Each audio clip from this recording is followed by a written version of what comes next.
great time.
Good evening and welcome to the District 1 Community Update. My name is Tony Thompson. I serve the district as Chief of Staff, and we appreciate you taking time out of your nice, cool evening to be here with us. This is an anomaly, so you don't not had too many opportunities to experience cooler weather. So thank you for sharing your time with us. I'm going to give you a brief overview about how we're going to manage the time that we have with you this evening, and then I'm going to introduce you to a few of the individuals who are going to present information. First thing that we're going to do, though, before I go into the introductions, is to give you an update about the district's progress towards repurposing our facilities, and that was something we committed to last year as a result of the right-sizing process. So tonight you'll get an update about where we are in the process, what we've done to get community input about that process, and we'll certainly have time for you to ask questions about that as well. We're also going to give you a brief bond update so that you just have kind of an understanding of where we are with respect to any work that has been part of the package for Brackenridge, you know, in the recent past or in the future. I do want to introduce some of the individuals who have been, you know, intimately involved in this work, and I'm not sure if our facility repurposing panel members are here. Okay, very good, thank you. So let me start by introducing some of the members who have been, yes, I see you now, some of the members who have been working on this since January. They've expended lots of time and effort trying to provide guidance to the school district. You know, we're in the business of educating students. We're not in the real estate business, and these individuals have brought different perspectives and backgrounds to the table, and they will be here to also help answer questions. And we're here tonight with Thomas Davis. Thomas, thank you. Amanda Lee Kimmerer. Is Amanda here? Jennifer Tobias. Okay. And who else? Melissa Stendal. Okay, so I'm going to ask you to come up so that you're closer to the front for the opportunity to respond to questions. And again, thank you for your service and thank you for being here this evening. I'm also going to introduce a couple of our presenters, starting with Yvonne Little, who's our Senior Executive Director for Construction Management, and Ernest Gonzalez, who is he's the Director for Strategic Initiatives, and he's going to provide the overview. And I certainly want to thank, where's Mandy Holsford? Oh, Mandy, couldn't miss you in the purple, but I did. Our wonderful principal at Brackenridge, Mandy Holsford Suarez, thank you for hosting this evening. We appreciate it. And let's see, I'm also going to acknowledge Patty Salzman. She's Deputy Superintendent for Operations, and she may also provide some support during the Q&A phase. And, and last but not least, I want to introduce someone that I'm sure many of you know, very invested in the community, strong supporter, of District 1, and that's our trustee from District 1, Sarah Sorensen. So Ms. Sorensen, welcome, and if you would, please. Thank you, Tony. Good evening. Thank you all for coming out. I know whenever it rains in San Antonio, it's always kind of a challenge to come out, but you showed up, and I hope no one was caught in any flooding this morning. I know it was pretty messy. So this meeting is a commitment to fulfilling our commitment to keep you informed of the process. I'm really pleased. I mean, closing schools is a challenging process, but one of the things that our superintendent and our leadership team committed to was having a public process for deciding what to do with the facilities where schools have been closed, or even properties, as we'll talk about tonight, properties that have been vacant in our neighborhoods for a while now. And so this is a chance for you to get to ask some questions, to get a sense of where we are in the process.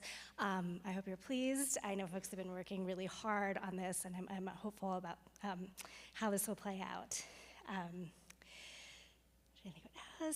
Yeah, we are going to rely on your input to guide us, and this is really one of the first of many community conversations that we'll have as we move forward to this. So I hope you can get some of your questions answered tonight, but also know that as we move forward, there'll be other spaces for you to comment on more specific on projects or specific campuses. So this time, I am going to, do I turn it over to you or to Yvonne? I'm going to turn it over to Yvonne, okay. So I'm going to turn it over to Yvonne, and she will get into some information about update on bond and where we're going. Thanks. Thank you. Thank you, Trustee Sorensen. Appreciate it very much. So hi, my name is Yvonne Little, and I do serve the district as the Senior Executive Director of Planning Construction. And I want to just start off by saying thank you, because we are standing in what you, the taxpayers, gave us, some beautiful renovations here at Brackenridge High School that were finished in bond 2016. And so we're very thankful for that, and thankful to you for your support. So we did focus in bond 2016 on the academic spaces here at Brackenridge, and then bond 2020 brought in the next phase, which was to touch the athletic spaces of Brackenridge High School. So with that, I think you can see up here, we're starting some renovations on the gym. They're underway in the South Gym right now. We've got the boys' athletic area being under construction. And we are doing upgrades to the laundry room, coaches' offices, and all of the support spaces for that athletic gym. If we can go to the next slide. Is there a different clicker? And then up next is the renovation of the girls' athletic spaces, similar to those being made to the boys. We're going to have a new dance studio for the Brackenridge team here, and we are going to follow that with the softball and baseball fields, and then also some work in the CTE building. All of those projects are expected to be done by the end of 2025. We are tracking on schedule, on budget, so that's always a good thing. So again, I just want to thank all of you for your support and your commitment to our students, and letting us fulfill these 21st century learning spaces for our children. So thank you very much.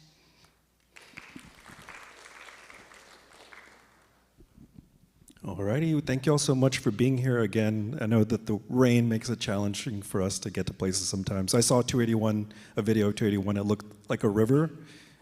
Yeah, crazy. So thank you again for being here. The reason we are here is because we wanted to provide an update on how everything is going with our task of trying to find new purposes for our schools, the ones that have been right-sized. For those of you that are unfamiliar with what happened, the board made the very difficult decision in the fall of last year to engage in right-sizing. The reason for that is that we, over the past 2 decades, have lost a lot of students for various reasons. Families aren't having kids, if they do, it's maybe only 1 or 2 at a time versus, with my parents' generation, there was 4 or 5, multiple kids in a family. So the birth rate's decreasing, families are choosing to live elsewhere. It's because it's very expensive to live within SAISD. And then also we face competition from charter schools, but all of that combined, we have less, like 20,000 students less than what we used to, but we've kept open the same number of schools this entire time. So the whole point of right-sizing was for us to get to a better amount of schools that would allow us to better give resources to our students. That's the ultimate goal of what right-sizing it was for. And it's also something that a lot of schools and districts are facing. This problem is a lot of districts are facing across the country, right? It's not unique to just our community here in San Antonio. So right after the decision was made around January, actually, let me go back a second. No, this is where I want to go. Okay, so the decision came along, and now we have several campuses, along with a few campuses prior to the fall of 2023 that were closed.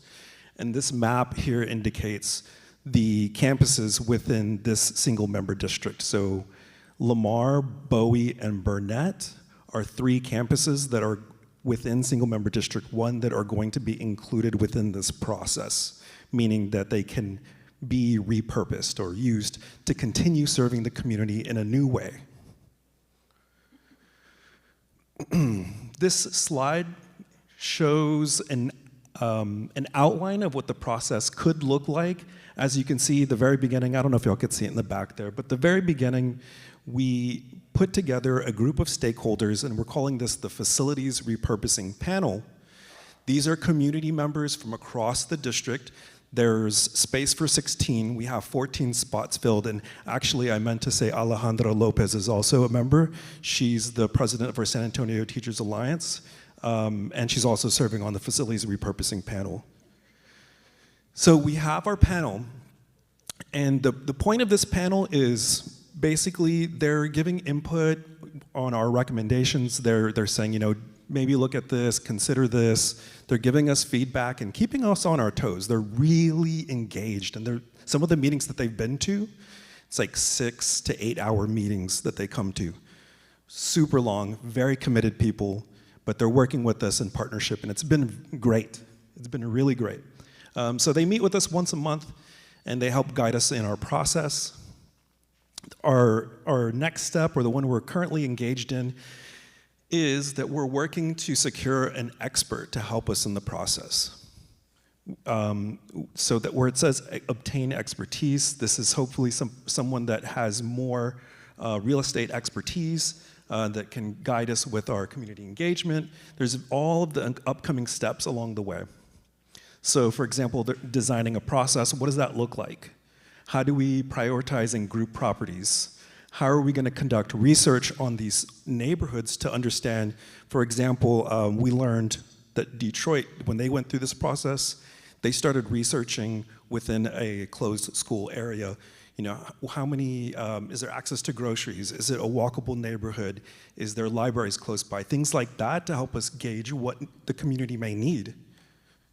So there's research aspects to it. There's community outreach, which is going to be very important. That's why we're super glad that all of you are here today. Then we'll get to the point where we can actually ask for proposals, evaluate them, and then of course approve them. But all along the way, we know that communication and community engagement is a very important part of the process. So that's why we included that kind of running along the bottom there. Along the way, there are 3 things we want to commit to in this process. Number 1 is community. So in this process, we want to ensure that anybody that we are working with is going to be aligned to the district's mission. That's very key to this. Like, does it align with what we're trying to do? And if we lease to an organization, are they offering services that the community actually wants? We also want to make sure that the community knows that we're not planning to lease to anybody that would compete with us. It just doesn't make sense. Why would we lease to a charter school that's going to end up taking students away from us? So we don't want to do that. The other thing that we wanted to mention is that a partner can sublease all or part of the building, but if that did happen, they would need to come to us in order for approval. They can't just pick and choose who they want to without talking to us about it. The second thing that we know is very important to everybody in the community is safety. And we received a lot of questions about it too. So we want you to know that it's our top priority. It's one of our top priorities, and that our schools, the buildings, will continue to be monitored. There's still going to be burglary prevention. The police are still going to patrol and monitor. And then for anybody that sees anything that's happening and you're like concerned or wondering what's going on, we have 24-hour-a-day access to police dispatch. And so that's a good number that you might want to save right now. It's 210-354-9000. And then the final thing there is responsible upkeep. So until they're leased, until these facilities are leased, we will continue to maintain lawns, landscaping, fixing broken windows, and then we will ensure that there's climate control at the facilities. It's not going to be super cold like it is right here, right now, but it's going to be cool enough to where the building maintains its integrity. Okay, so the panel, I talked a little bit about the panel. This slide just shows you some of the things or the objectives of why they were put together, but as you can see, the panel's giving us advice, they're giving us input on decisions. For example, the third-party expert that's gonna help with us, they helped develop some of the qualifications and guidelines. They're going to give us some specific recommendations and, of course, help us with community engagement, communication efforts, and then periodically report its views back out to the community. At this time, I'd like to invite the panel members that are here to come up and introduce themselves to the audience, if y'all don't mind. They're not shy.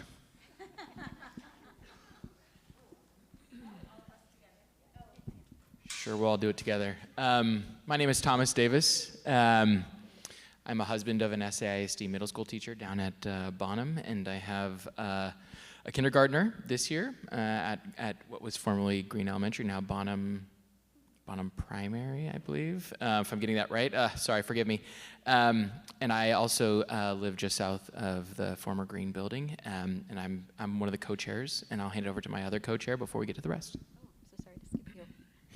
Hi, my name is Jennifer Tobias. I am the one of the 3 steering committee leaders for the Facilities Repurposing Panel. I am a resident and parent in the district, and I live in single-member District 1. Sarah Sorensen is our amazing trustee, and I live in Mankey Park, so Lamar Elementary was my neighborhood school.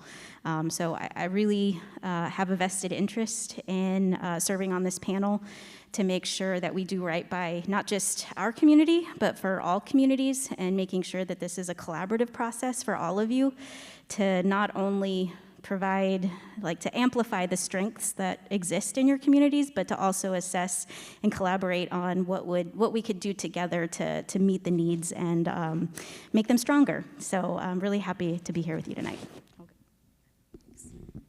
I'm Melissa Stendal. I'm the parent of a first grader in Bonham and the president of the Lavaca Neighborhood Association, which is one of the local attendance neighborhoods for Bonham Academy as well as Brackenridge High, and the home of the Burnett Learning Center, which is on the facility repurposing panel or list. So I'm grateful to get to participate and contribute with every perspective that I can offer and to be part of the community engagement. Hi everyone, my name is Alejandra Lopez. I serve as the president of the San Antonio Alliance of Teachers and Support Personnel. We're the union that represents teachers and support staff in the district. We're also a member of the Schools Our Students Deserve Coalition, which is a coalition of community organizations coming together to fight for education justice. I live 6 minutes away from here, but I'm actually a resident of single-member District 4, but I pass by BRAC every single day on my way to work. And I am very invested in my community. Thank you. Thanks. Hi, my name is Amanda Keemer. I graduated from Brackenridge, so I love coming to meetings here. So thank y'all for coming. I live off 90 in Nogalitos, so not far from here either. And again, as a reminder, we're all volunteers. Nobody pays us to be here or to serve on the panel, but we're here to be helpful and answer questions. And my only plug, I know you're probably going to get to this slide, is there's a comment form on the website. So we've been pushing people to submit comments, ideas, questions here in person, but also there too, and to encourage your friends, family, students, grandparents, grandkids, whoever, business owners to also feel free to use that form so we can collect data that way. So thank you. So thanks. And actually, if y'all want to, I was going to ask y'all to stay up here if y'all don't mind, and because y'all can probably speak to this better than I can, and just talk a little bit about. So they've been working since January, right? Long hours, and they've been. So I want them to share a little bit about what y'all been up to this past couple months. Sure. So since January, when we all gathered, met each other, the first few meetings were long and involved, and we learned a lot about process, and we learned a lot about each other. But through it all, we've reviewed the existing facilities, we've provided direction in our advisory capacity to district staff and leadership as to how we as the community believe this process should go. And so we've been very focused on how do we make sure we're integrating community engagement throughout, that it's not just a point in time. How do we continue to bring you as the community members into this process, come back to you with ideas, make sure we're gathering thoughts, opinions, potential opportunities and options for these schools that have been closed, because you know, at the recent board meeting, a couple of us were there, and we sort of shared with the trustees about this process. And one of the things we emphasized was that we know this is not going to be a fast process. We don't necessarily want it to be a fast process. We want it to be an engaging process, and one where we're being thoughtful and very intentional about how we want to bring the community's input into this, how we can assess feasibility, and how through you know, right sizing as a general process is not ideal. We don't want to close our schools, but since we have reached that point here, how do we reimagine them into spaces and places that really bring to the community what both the community wants and maybe what our community needs? And so I think that's been one of the things that we've really emphasized along with this process in working with staff. Anybody else want to share anything? Nailed it. Again, I'm big on like community representation. So the panel also, I think we have everybody from every pathway, right, in the district. So every neighborhood is represented on the panel, which I think is really important. So if you check the website, again, I'm going to keep pushing you to the website, but also here too that you can see which panel members are from which areas. But I think one thing I like about the panel is that nobody's in the room saying like, you know, Brackenridge has to have this stuff and every feeder school has to have this just because I went to Brack. Like nobody's advocating for like one piece of SAISD. Everybody comes to the room thinking about SAISD as a whole, thinking about our kids as a whole, even if we don't have kids or we don't have kids in the district or family in the district anymore, but just people care about the future of the district. And then one thing I like to share with people too is that the district staff listens. So thank y'all for being there and for listening. So one question I get a lot from the community, usually not in front of the crowd, is like, are y'all just checking a box? And I say no. If you meet any of us, we are not people that participate in things that just check the box. We ask a lot of questions. We ask a lot of strategy questions, how-to questions, anything like that. So I don't want y'all to feel like we just show up to a meeting and we say hi and we like read a book or whatever, see some slides, and then that's it. We do learn a lot, we ask a lot of questions, and our feedback is taken seriously. So I really appreciate 2 of our 3 co-chairs being here, and they make sure that we're on track too.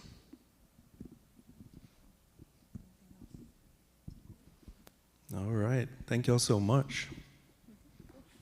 Dismissed. Sorry? Are we dismissed? Oh, sure.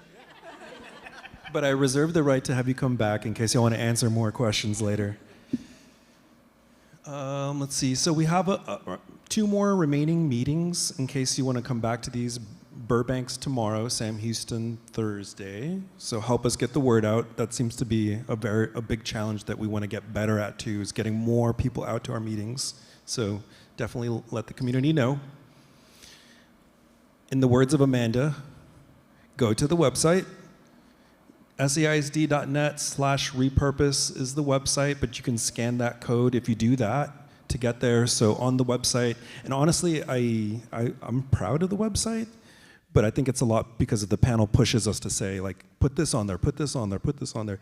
So you can see who the panel is, you can see the news, you can see when our upcoming meetings are gonna be, you can learn more about the process, or submit an idea, a question, idea, whatever you have. We've received already about 80, I think about 80 ideas so far, which we'll be sharing soon just so you can see those as well. But yeah, definitely go there. The meetings are open, so they alternate between in-person and virtual. So if you want to come to one and listen in, you can do that, and there's information on how to do that on the website. Real quick, before I go to the Q&A, I wanted to do a plug for this, which is right now we're recruiting for our advisory councils throughout the district. There's probably about 30-something advisory councils, and whatever you're interested in, you're probably going to find an advisory council for that topic, from budget, special education, safety, math, literacy, special programs, equity. There's a bunch of them there. So I'm just encouraging you to get involved because we need to work together. Community and school district, we have to stand as one to try to, to make things better for our kids. And you, teachers, administrator, paraprofessional, parents, grandparents, community members, business owners, no matter what your role is, you're welcome to be a part of this. Okay, so now we want to open it for question and answers. We have a couple mic runners. Yes, I'll do my best to answer questions, but we'll see how they go. Yes, sir. I got a question. Okay, I got a question. Everybody from the panel tonight said, well, we do this, we do that. What exactly is talk at the meeting? What kind of subject you bring up?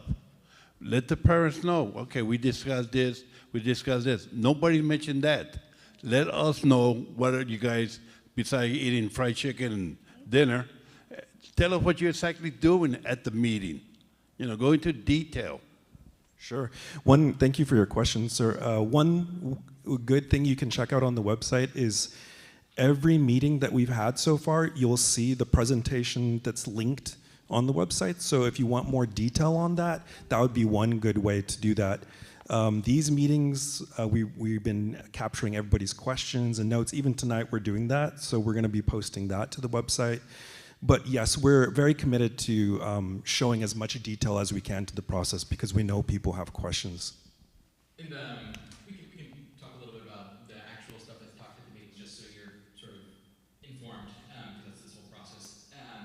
Early on, when we did the really long meetings, we talked a lot about how we wanted to see this work out. So we talked with the staff about, okay, what resources can we bring?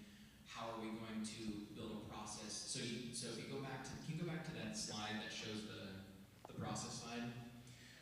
So we spent a couple meetings working through this to say, how do we want to have these check-ins? How do we want to make sure that we come to to all the feeder patterns in the school? How do we bring in that expert for the expertise portion, because we know that we don't have that expertise. We need that expertise to come in and help us. Also design how we're going to go out with the community and make these engagements, how they're going to support SAISD staff.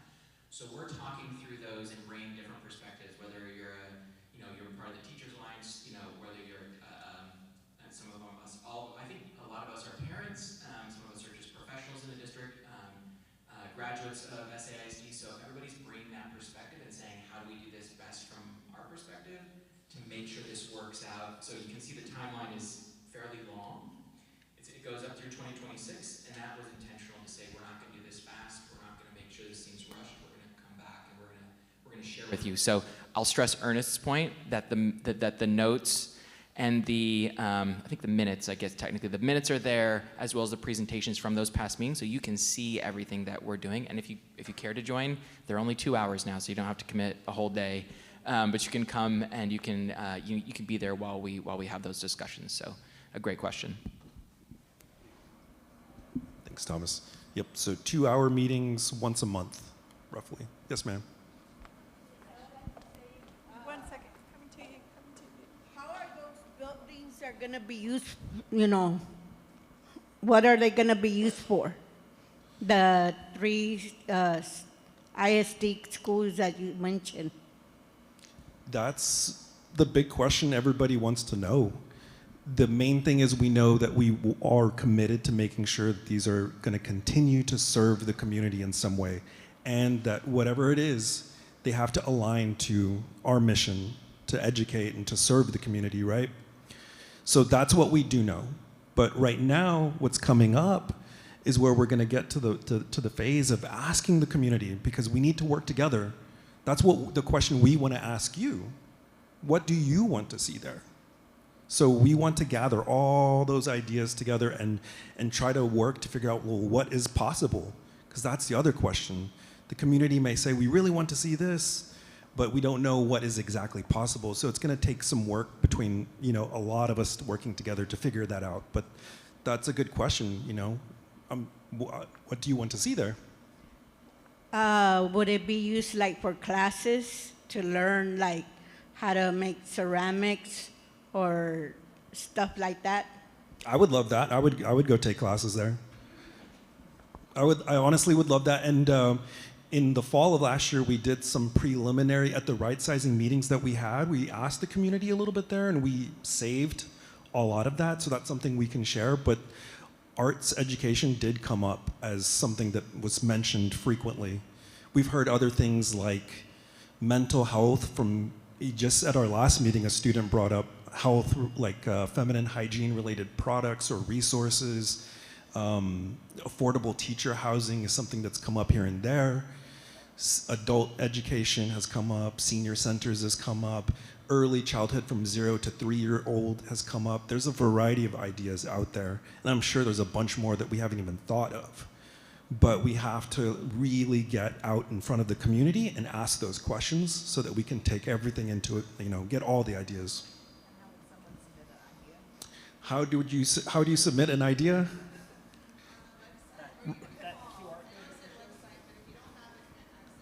Good one. So if you don't have internet access, you can call us. That number, we'll put it back up there. But also, these are really just the preliminary ways we're getting ideas. We're going to go out to the community and really, that's part of the next phase, is more engagement, more ideas, really trying to figure out the answer to your question. And how about teaching the community how to do dances, like for us indigenous people? We're having Indigenous People Day on October the 12th.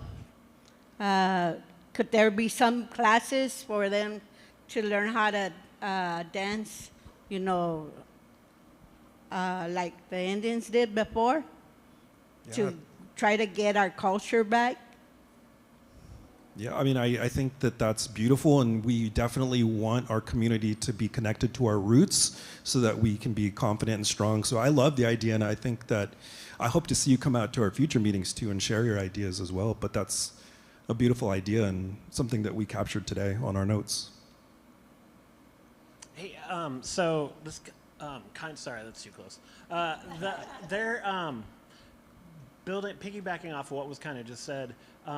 You've talked about how the ideas have to be, or the council kind of talks about that the ideas add to the community, don't detract from the community, and they have to follow the district's ideas. Is there like a document that details like metrics for what you use to decide what is community minded, what is like what, or is it just based off of the people on the council and what they think? So the panel is going to help us give recommendations, but really that's going to come from the community input, and also the metrics, that's going to be something that we're going to co-develop along with our expert that we're looking for.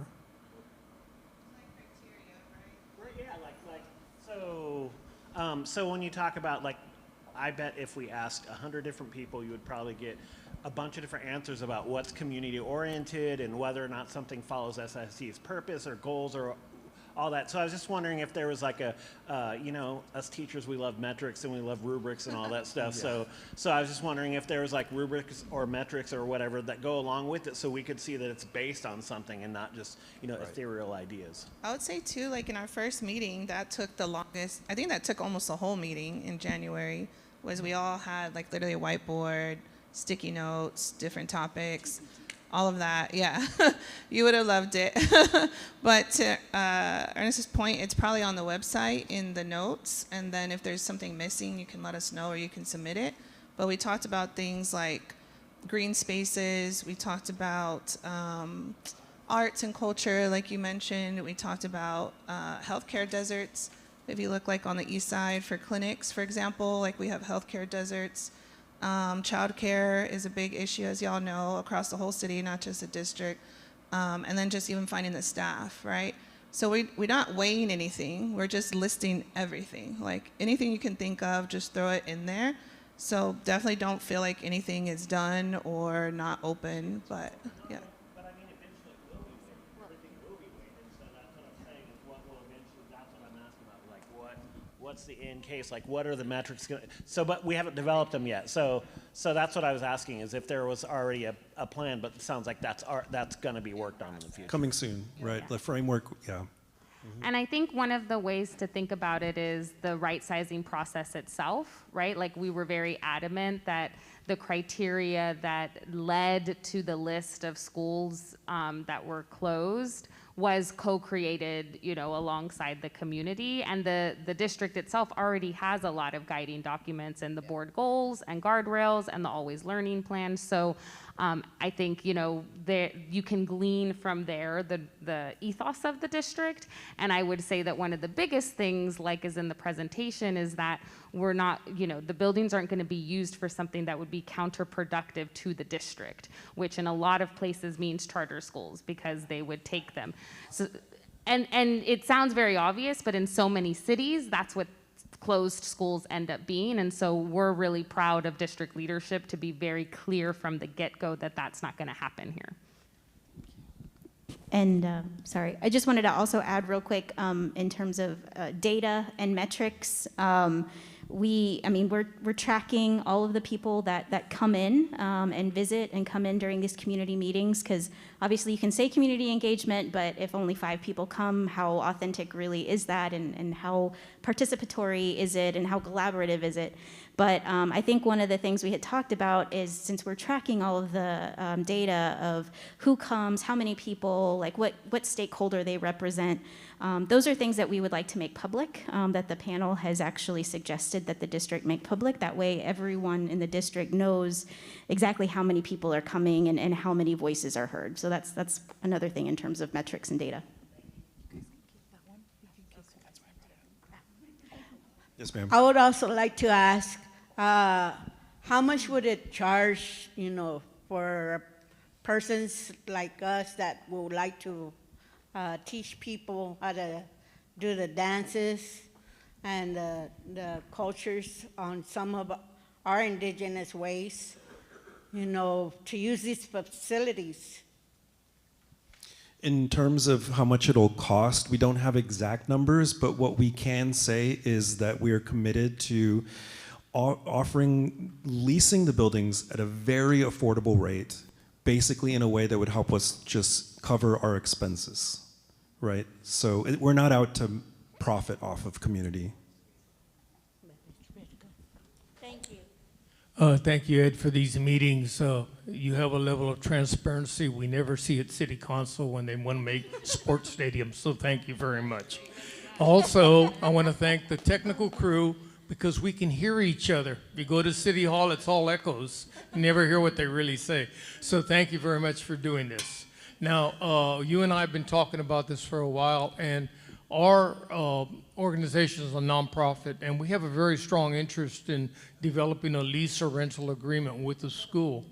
But my board is very concerned about the length of the lease, whether the tenant is going to be responsible for getting the certificate of occupancy and who covers that expense. Liability also, ultimately it's owned by the school district, but we would have to still have incredible amounts of liability if the public is coming into the space. So is there a committee that's dealing with certificate of occupancy, liability, longevity of the lease, and those kind of issues, security? You know, with the Unified Development Code, the UDC, every time a new tenant comes into a building, and you get a C of O, there's always a problem with coring, new plumbing, electrical, fire suppression. I don't know if these schools have dated systems or all of them going to have to be upgraded in order to use them. But these are the questions that my board is asking before we continue our conversation. But I represent Urban 15, and we bought a building down the street. It's the old Southside Church of Christ over here on South Presa.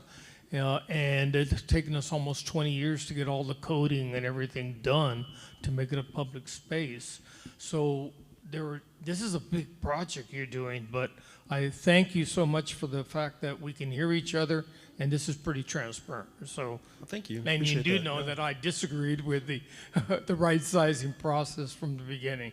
You took away my favorite school, Robert B. Green, but just please, if there's the proper committee, whatever resources we have, we'd like to, be in the process. So thank you. And that would be a perfect place for people to have rehearsals and, do all kinds of stuff, creative. Thank you. Yeah. This is definitely taking a step back, but when I hear a lot from teachers in the halls or from people I'm talking to, is that they thought this was going to be the whole process was going to be kind of a moneymaker for our budget.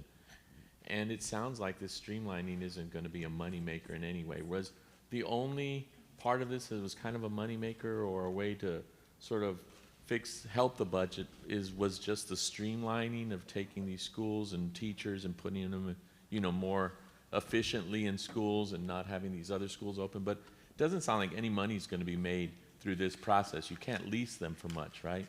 And so I guess that's the assumption, that there was, where'd the money go? So I guess I want to be able to answer them. I want to hear an answer. Sort of would love to hear an educated answer. Right. Oh, I think she said give it to Patty.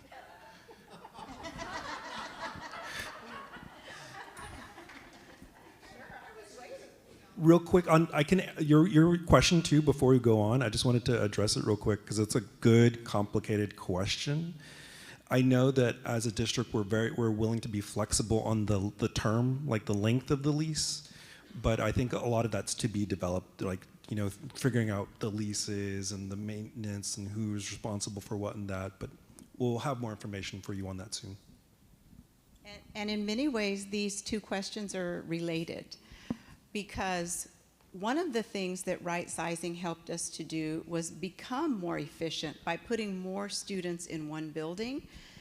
That would mean that school draws more dollars that they can then put into their operational costs, as opposed to us spending so much money maintaining buildings. As you probably saw in January, we do have some aging infrastructure that is very costly.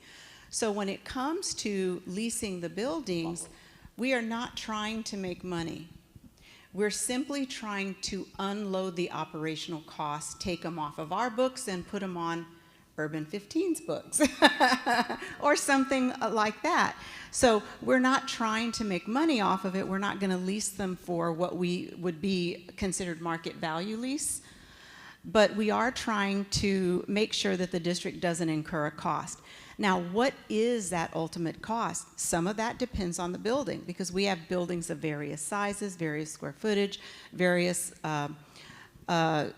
states of condition, and we want to be very transparent about that. So part of what our expert is going to do, if you could consider this community engagement like phase 1, we're just letting you know there's a process, and then later we're going to come back and say, and here is the process, here's how we're going to make that determination, and here are the various steps. But there will likely be, to your point, some very specific conversations that have to happen when we get towards the end of the process. We've gone to the community, they've shared a bunch of ideas, people have entered a bunch of ideas. We say, here's all of the options for you. And they narrow it down to 1 or 2. And then we have to start negotiating. What does that mean for us to use this building in this particular way? And then what are the maybe needs of the building? So then if you say, well, we want to add, you know, a new courtyard and we want to add, you know, a dance hall, then we'd have to say, well, here's what we could do as the district. This is what we could allow. And then your organization will have to pick up the cost of all of that. The one thing we don't want to do is add costs to the district. But we don't need to make money. We just need to not assume any of the costs. And that includes things like insurance or some kind of specialty requests that are specific to the occupancy of that building that we wouldn't normally invest in. We would want the organization to pick that up. And those negotiations are extremely technical because, right, we have to involve the attorneys because at some point you might disagree on what general maintenance is versus what we agree at general maintenance is. And so that'll be a whole separate process in and of itself, is simply negotiating the contract. But our first sort of order of business is to say we have a process in place to go out to the community, but before we do that, we've got to work with an expert that helps inform us about what are the potential, you know, what are the possibilities given the spaces that we have. What we can assure you of is when that time comes, we're going to be fully transparent. We don't want anybody to be surprised at the condition of the building or the HVAC. We want to put all of that information out very transparently because we want these partnerships, in order for them to probably be beneficial, they're going to be long contracts. So we want to have a really positive relationship with people in the community, and that means that we have to be really honest and transparent about, you know, what that might mean for costs. Where did he go? Oh, there he is. Yes. Thank you. This is very informative, but I'm a community member, and this is the first I hear about this. I'm very well informed about this school because my grandkids come here. But I have a question going back to what the first young man stated. All the meeting information that takes place, minutes or whatever you want to call them, they're on the website? Yes. Okay, but we have many community members who are not techie. They don't have the laptop or the computer to go in there. So first of all, how are you getting the message to them? And second, have we polled or can we canvass our high school seniors, our young adults, to see what they would like to see? Because they're the future leaders and they're the future who could be tenants at those buildings. That's a great idea. Again, we're taking notes. We don't really have the process down yet for how we're going to capture all of the ideas. There are a couple of things that we know for sure. One, there are people that don't know that we went through right sizing, and they don't know we have surplus buildings. That's why we have these kinds of meetings. So the fact that you're just hearing about it now is something that we planned, that we thought would happen, that we're working in communities where people may not have known there was right sizing, and we've got to get out to the community as much as possible to tell them about this process. And then once we work with the experts, once we work with our facility repurposing panel, then we have to go out again and maybe multiple times to talk with the community, to share the information that we have around what the process is going to look like, to both submit ideas and then to be part of the group that's wanting to lease the buildings. What we do know, the other thing that we know for sure, is that we have to go out to the community in a whole new way. As a school district, we're very used to talking with families and kids. And there are certain vehicles and ways of doing that that we're very familiar with and that we're very knowledgeable about. But this kind of community engagement also takes another type of expertise. And one of the things that this expert that we're talking about will bring to the table is not just knowledge about real estate, but also knowledge about community engagement, where we are going to people and we're informing people that maybe they're not related to the school in any way. Maybe they don't have children in the school or never had children in the school. They live in the community or they work in the community. So part of that plan that we're going to work with the expert on is around how do we get deep community engagement of all types. People in the school, teachers, administrators, people that live in the neighborhood, businesses, but also how do we better reach the community members that are not as connected in the school itself. But that is part of the plan. We've got to have a plan for the plan for reaching the community. I want to. Hello. I want to add to that because receiving information as a community member is a really hot topic or close topic for me. This is really the tip of the iceberg in the community engagement. If you're here tonight, it's like the first wave of meetings. So to emphasize what Patty said, we are using expertise plus myself and the panel, the other panel members, to make sure that the proactive outreach to do better and bigger with community engagement, to involve more than just parents, because I think with right sizing, there's a lot of parents with students who are already enrolled in these schools or about to be enrolled. It's even more than that. It's business owners in the local areas. It's residents who don't have kids enrolled. So I hope I can just provide a little bit of assurance on that. It's near and dear to probably every panel member that happens the right way. So if you're here tonight, good. And the proactive outreach to make sure we really capture everything and do it right is part of exactly what she's talking about. So hopefully that makes you feel a little better. But we're trying really hard to do that right, yeah. And the other thing I would say is that if y'all have ideas of organizations or groups of people that we should be talking to or be in front of, then we would love to hear that. I know panelists have been going to like neighborhood association meetings, but again, that's one very specific subset of people. But if you have a church group, if you have just a group of people that come together to play board games, whatever it is, we want to be as plugged in as we can be. And so if you have thoughts or suggestions or would like flyers, for example, to take to your community of folks, we're happy to provide those. Yeah, thank you. The community engagement is also something that's very important to me as well. So just come see me so I can save it. I'm going to put it in our database, right? We need places to go to, people to see, all that. Sure.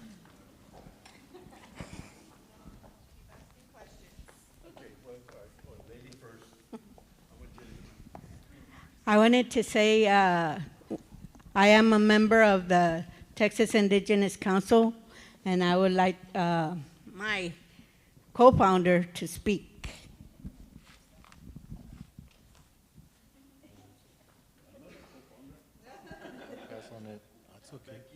I'm just listening.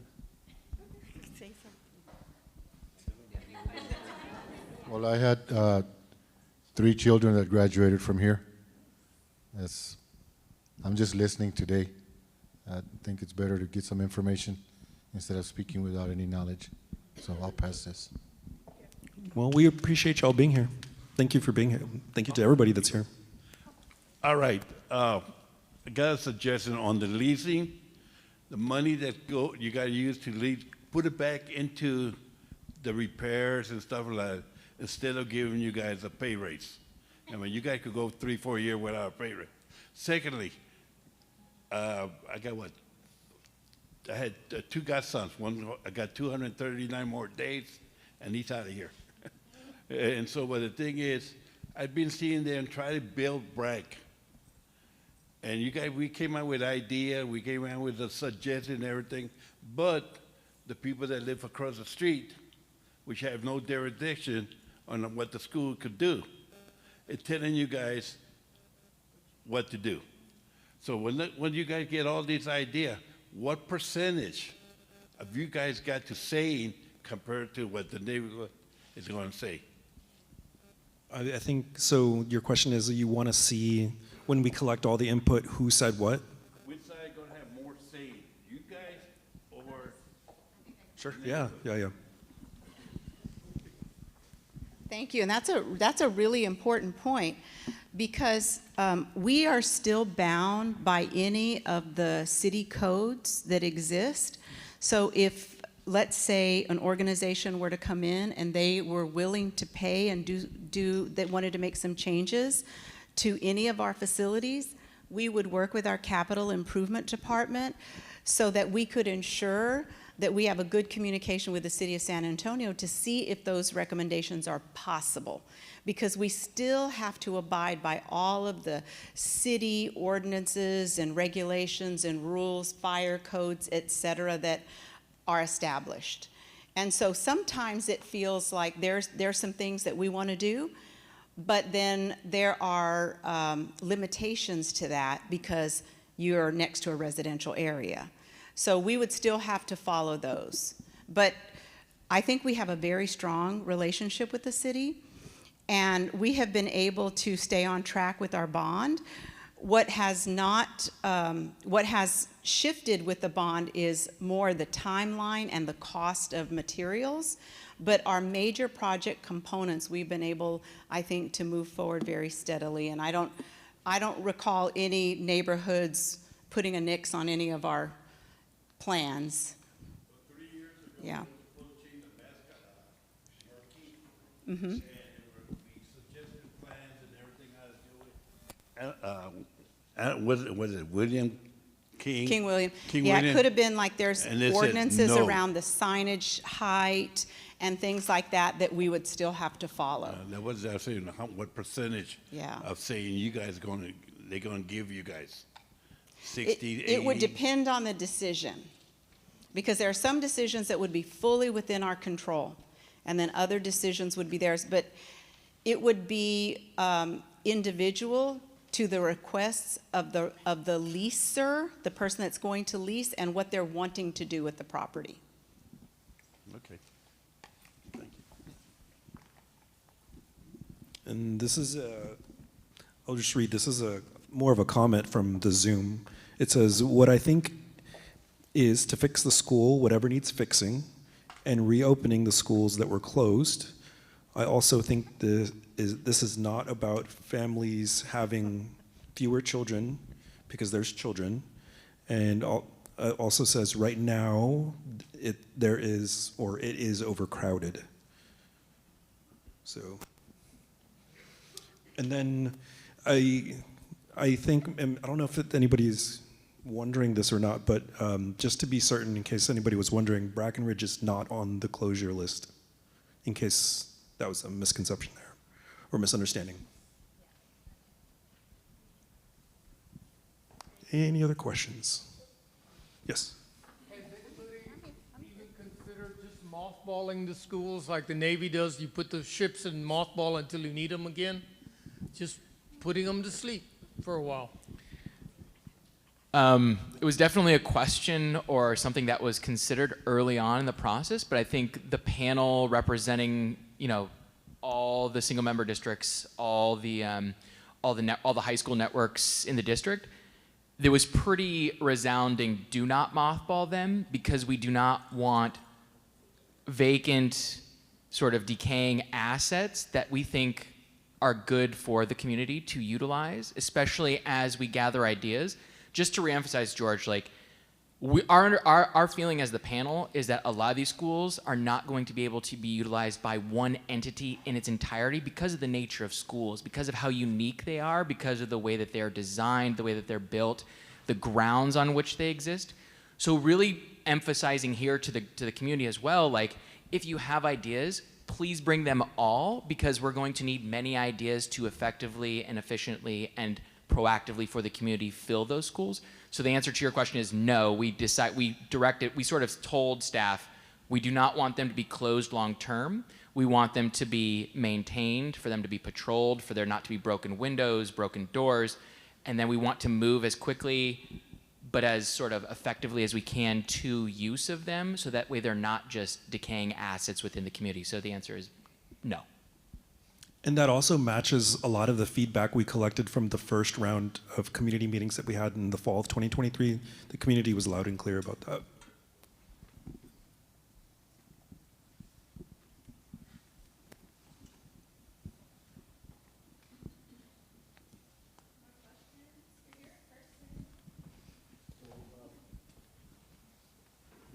properties, so the properties then would be leased, not sold, correct?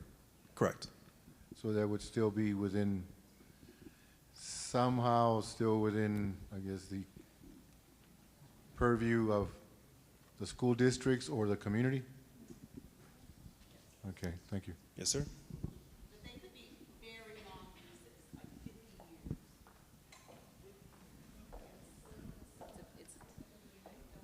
In a governmental agency, Contract, you're locked. yeah, in a Like the governmental, Alamo. agency, it's not unusual that you have a 20, a 30, a 40-year lease.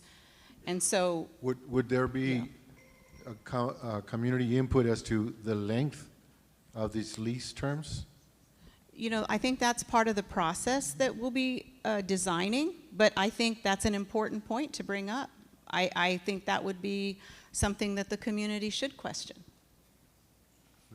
And it kind of depends too on what the purpose may be, right? Like the length of that term.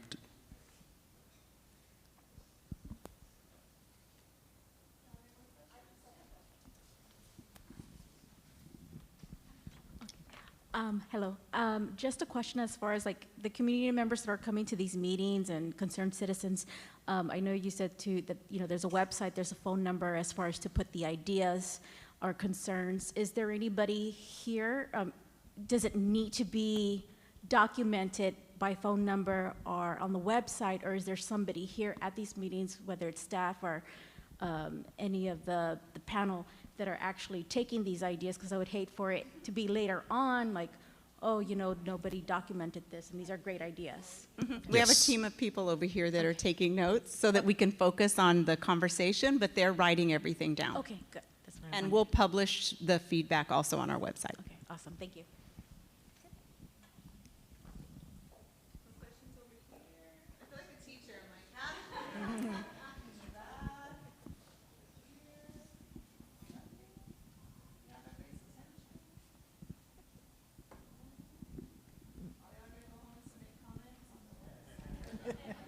Yeah, submit comments or just come and find me after this meeting. Either whichever one is easier. It doesn't require internet to come talk to me, so. And the panel, I mean, I'll speak for myself, but we'll hang out. You can come talk to us because we gather them. We take the ideas. I was at Linear last week. And there was an interesting idea from one of the people who are attending, asking specific questions too. So wrote those down, noted them, and then we'll bring them back to the panel. No, that was for that. There's plenty of ideas here. We don't need to rehash them, but yes, to reemphasize that we're taking them, and I'll stay around for a while. So.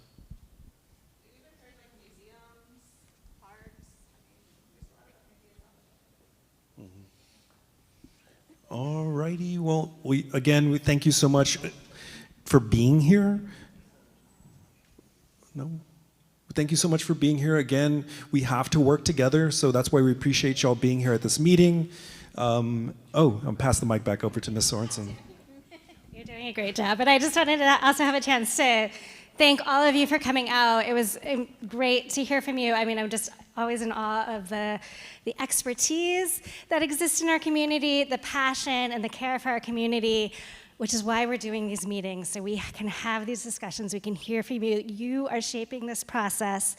And I want to reiterate, this is a little bit of an unprecedented process where the district has a commitment to transparency, doing our best to try to figure it out. We have lots of really well-intentioned people who have the right values and are committed to this process. And we're going to keep coming in front of you for that. So I'm really excited. Also, just want to ask for your patience as we figure this out, and also your ideas. Again, thank you so much for coming out. Keep coming out. If there's future meetings, bring a friend, tell someone in your family about what's going on so that we can spread the word throughout our community. Thank you.